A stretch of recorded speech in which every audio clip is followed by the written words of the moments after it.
Some horror stories sound impossible. Others feel uncomfortable because they don't try to scare you. They just exist, quiet, ordinary, and that's what makes them hard to forget. Tonight, you'll hear 3 true-style horror stories, different places, different people, but all connected by one thing. Each of them discovered that something was wrong far too late.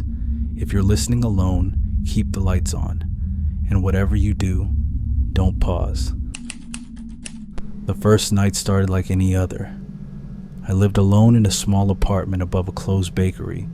The building was old but cheap, and quiet enough that I could hear my own footsteps echo down the hallway. Around 2:20 a.m., I woke up to a sound I couldn't place. Not loud, not sudden, just steady, like something repeating the same movement over and over. At first, I thought it was water pipes. Then I realized it was coming from my front door. Scratching. Slow, deliberate scratching, low against the wood, as if something was testing how thick it was. I sat up in bed, holding my breath, waiting for it to stop. It didn't. After nearly a minute, the scratching stopped and was replaced by something worse. Breathing, not mine, not distant, right outside my door. I didn't move. I didn't make a sound. After a few seconds, the breathing faded, followed by footsteps moving away down the hallway. When I finally opened the door, the hallway was empty. But my door wasn't untouched. Long, thin scratch marks ran across the bottom panel, too deep to be accidental. The building manager later told me no one else lived on my floor. The bakery below had been abandoned for years. Whatever was breathing outside my door didn't belong there, and it never came back, which somehow made it worse.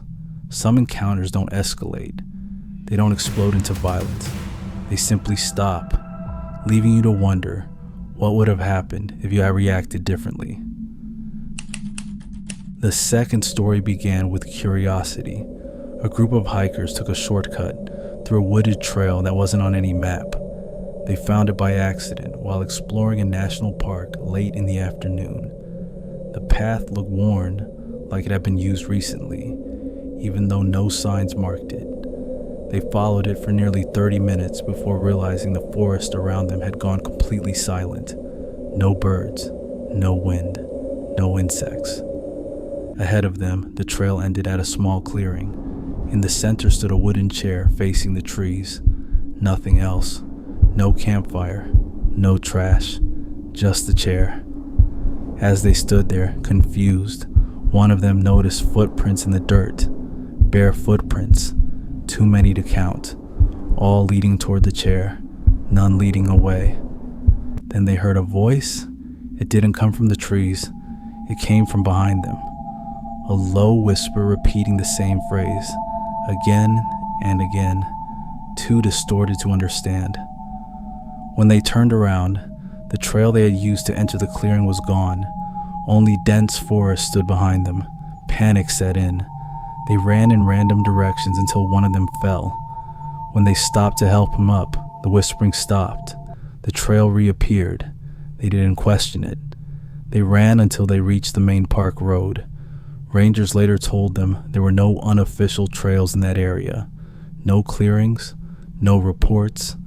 But one ranger quietly asked them a question before leaving. "Did you see the chair?"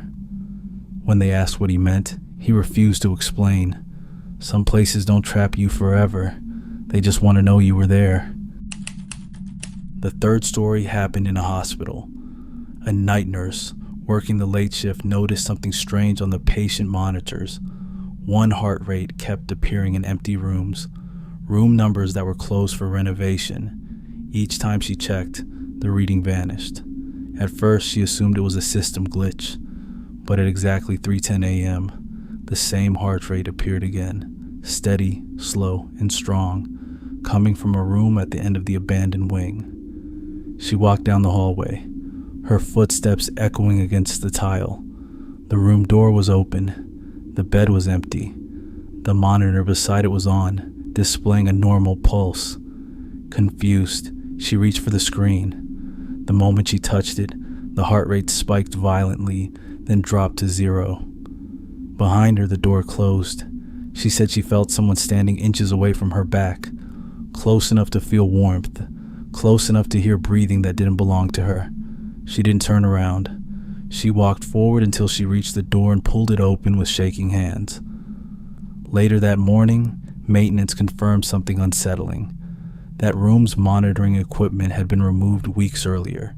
There was nothing in the room that should have been able to display a heartbeat, and according to hospital records, the last patient who died there passed away at exactly 3:10 a.m. Some horror stories end with answers. These don't. They linger, they wait, and sometimes they remind you that just because something leaves no proof doesn't mean it never happened. If you want more true-style horror stories like these, stay close. ShadowPulse is just getting started.